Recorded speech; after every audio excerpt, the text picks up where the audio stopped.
Halo teman-teman, hari ini kita akan membahas tentang First Run Mills NR Max Rifle.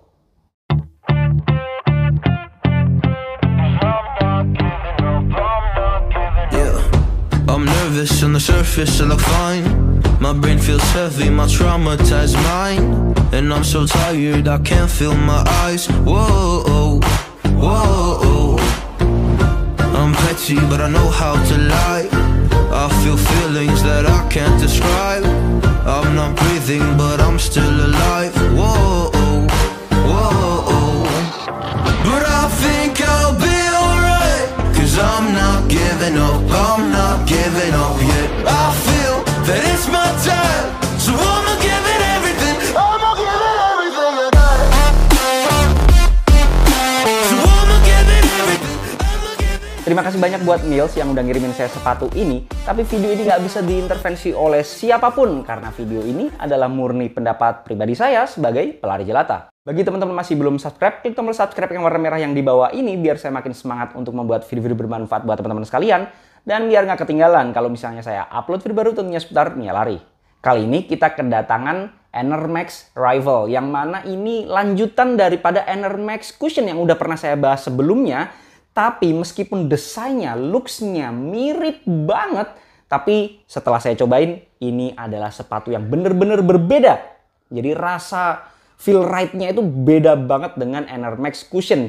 Jadi kalau NR Max Cushion itu lebih ke apa ya, Max Cushion itu seperti yang digaungkan oleh Mills-nya sendiri, jadi sesuai dengan marketingnya gitu ya, peruntukannya. Tapi untuk rifle ini berbeda, karena memang ya secara peruntukan juga berbeda banget meskipun looks-nya sama. Jadi apa aja sih perbedaannya? Nah, kita mulai langsung dari pembahasan beratnya terlebih dahulu. Setelah saya timbang manual di ukuran saya 42, sepatu ini ada di angka 250-an lebih sedikit. Jadi kalau kategori 250 sampai 300 gram itu biasanya saya masukin ke kategori standar. Tapi mepet sih, jadi 250 lebih sedikit ya, hampir ringan. Tapi nggak bisa saya paksakan saya sebut ringan ya. Kalau di bawah 250 baru saya sebut ringan. Tapi kalau di atas 300 gram bakal saya sebut berat. Karena dia 250 lebih sedikit, jadi standar aja. Lanjut ke uppernya. Untuk uppernya sendiri dia bahannya adalah mesh. Yang mana meshnya itu lembut banget. Kalau kita pegang itu rasanya memang sangat lembut. Dan pertama kali masuk di sepatu ini kaki saya sesuai dengan bahannya memang sangat lembut banget. Dan kalau jari-jarinya digerakin gitu dari dalam itu kayak apa ya? Kayak kain yang terasa tipis tapi sebenarnya nggak tipis. Feel-nya tipis karena memang selembut itu gitu ya. Cuman di samping-sampingnya sini ada kayak layer tambahannya yang bikin proteksi biar nggak gampang robek. Meskipun saya rasa kalau pengalaman di uppernya Mills NR Max Cushion itu hampir-hampir mirip. Itu aman aja walaupun berbahan yang sama. Sepatu itu udah saya pakai di 100 km sih, jadi aman-aman aja. Karena uppernya lembut dan base-nya itu cukup lebar, jadi kaki kita pada saat di dalam itu rasanya ya nggak terasa sempit ya. Base-nya lebar jadinya nyaman gitu di dalam, dan karena lembut juga jadi pergerakan di dalam sepatunya itu terasa leluasa. Jadi untuk kakinya yang lebar saya rasa nggak akan khawatir pakai sepatu ini. Kalau uppernya sendiri termasuk breathable ya, jadi mirip sama NR Max Cushion, breathability-nya termasuk tinggi. Jadi teman-teman kalau long run pakai sepatu ini saya rasa bakal tetap nyaman.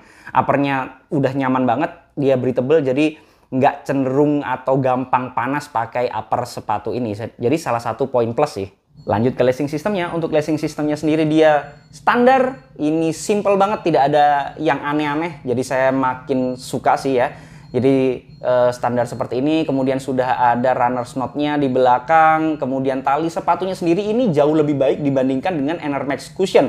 NR Max Cushion itu terlalu tipis dan terlalu pipih, terlalu tipis, terlalu kecil. Jadi kayak bahannya juga agak licin, jadi lebih gampang copot dibandingkan tali sepatu yang ini jauh lebih baik dibandingkan NR Max Cushion ya, NR Max Rifle. Untuk tali sepatunya well done sih. Lanjut ke tang atau lidah sepatunya. Untuk lidah sepatunya sendiri ini mantep sih menurut saya. Dia cukup padat, bukan yang lentur atau lemes banget. Karena di sini ada strukturnya yang tengah ke atas, kemudian tengah ke bawahnya sendiri itu lembut banget. Jadi yang paling tengah ke atas ini dia agak kaku sedikit ya, walaupun bukan kaku yang sampai bikin kaki kita sakit karena tetap bisa di lentur juga sebenarnya, cuman bukan yang lemes banget. Kemudian ujung-ujungnya sini ada tambahannya seperti ini yang membuat kenyamanannya bisa lebih terjamin lah ya kalau menggunakan tang atau lidah sepatu ini. Pada saat saya pakai, saya merasa pede karena memang strukturnya cukup padat tapi nggak berlebihan gitu ya. Kemudian sudah ada gasete tangnya yang bikin dia mencegah untuk pergerakan kanan kiri, walaupun gasete tangnya sebenarnya nggak yang ngunci banget gitu ya, atau sabuk di lidah sepatunya itu ada, cuman nggak yang bikin bener-bener stay gitu. Cuman membantulah, cukup efektif dalam sistem untuk lidah sepatunya itu sendiri. Lanjut ke collarnya. Untuk collarnya sendiri paddingnya cukup banyak ya. Jadi padding di sekitar collarnya ini cukup berlebih, jadi rasanya memang empuk banget. Sebenarnya saya udah khawatir berlebihan, tapi untungnya masih bisa ditoleransi dan tetap nempel ya untuk collarnya. Jadi kenyamanan daripada collarnya saya rasa nggak perlu dipertanyakan, dan dia cukup fleksibel, jadi nggak bakal bisa menyakiti mata kaki kita sih. Jadi untuk collarnya cukup nyaman menurut saya. Kemudian kita lanjut di bagian heel counternya. Untuk heel counternya sendiri ini yang berperan sangat penting karena paddingnya cukup tebal sehingga rawan untuk gampang keangkat atau heel slip. Tapi ternyata untuk heel counternya sendiri bisa gigit tumit kita dengan sangat baik, jadi nggak gampang keangkat untuk di bagian tumit kita. Karena kalau gampang keangkat, heel slip bakal, waduh, nggak enak banget. Kemudian di belakang ini ada pull tab sebenarnya ya fungsinya, cuman pull tabnya bentuknya kayak X begini, tali doang. Secara fungsi sih menurut saya nggak terlalu kepake ya, jadi nggak terlalu butuh pull tab sih sebenarnya. Kalau mau pakai juga bisa sih, tetap kalau mau pakai sepatu pakai begini ya. Karena dia terlalu pipih, jadi lebih ke dekorasi aja sih untuk di bagian pull tabnya itu sendiri. Untuk insole-nya sendiri dia pakai Hexa Comfort. Untuk Hexa Comfort ini mirip-mirip sama Hexacus-nya 910, cuman kalau Hexacus-nya 910 itu durability-nya agak rendah ya. Untuk Hexa Comfort yang insole yang dipakai di Mills ini lebih baik menurut saya, meskipun untuk durability-nya juga nggak bisa dibilang bagus juga sih ya. Durability-nya itu seperti apa? Maksudnya dia memang sangat nyaman pada saat kita pakai insole-nya itu, cuman lama-kelamaan kenyamanannya itu akan makin berkurang, dan heksanya itu atau dalemannya itu, jadi dalemannya itu kayak begini ya. Nah, ini tuh rasanya sih pada saat makin lama dia akan makin terasa lubang-lubangnya ini. Jadi kaki kita itu kayak merasakan bolongan-bolongan kecil-kecil gitu. Itu kalau udah lama kita pakai. Tapi untungnya yang tengah ke belakang sini enggak sih. Kalau Hexacus-nya 910 itu full ya. Dia full menggunakan pola-pola heksagon seperti ini. Tapi kalau dari Mills, Hexa Comfort ini cuma tengah ke depannya aja. Meskipun umurnya juga nggak bisa dibilang bagus, cuman menurut saya sih agak better dibandingkan dengan Hexacus-nya 910. Lanjut ke midsole-nya. Untuk midsole-nya dari Mills Enermax Rifle ini mirip banget sama Enermax Cushion. Secara look, secara desain nggak ada bedanya, sama banget. Saya mikir ya rasanya pasti sama. Ternyata ini sangat berbeda. Setelah saya ukur manual dengan durometer, dia ada di angka 30-an, yang mana kalau rifle itu, kalau di cushion itu lebih rendah ya, di angka 20 sekian.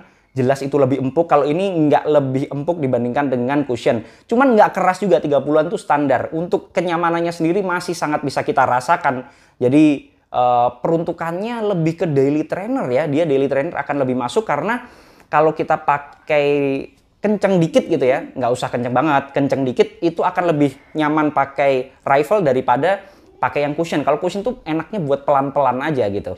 Nah, untuk foam atau midsole-nya sendiri, karena dia angkanya sekitar 30-an, pasti jauh lebih awet dibandingkan dengan Enermax Cushion yang lebih sedikit angkanya atau lebih empuk. Karena kalau lebih empuk biasanya akan cenderung lebih mudah kempes gitu ya.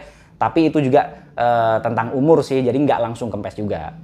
Lanjut ke outsole-nya. Untuk outsole-nya sendiri teman-teman bisa lihat desainnya. Ini juga sama sih sebenarnya sama Enermax Cushion. Rifle ini cuman ada di depan sama belakang untuk rubbernya. Jadi yang tengah ini terbuka banget.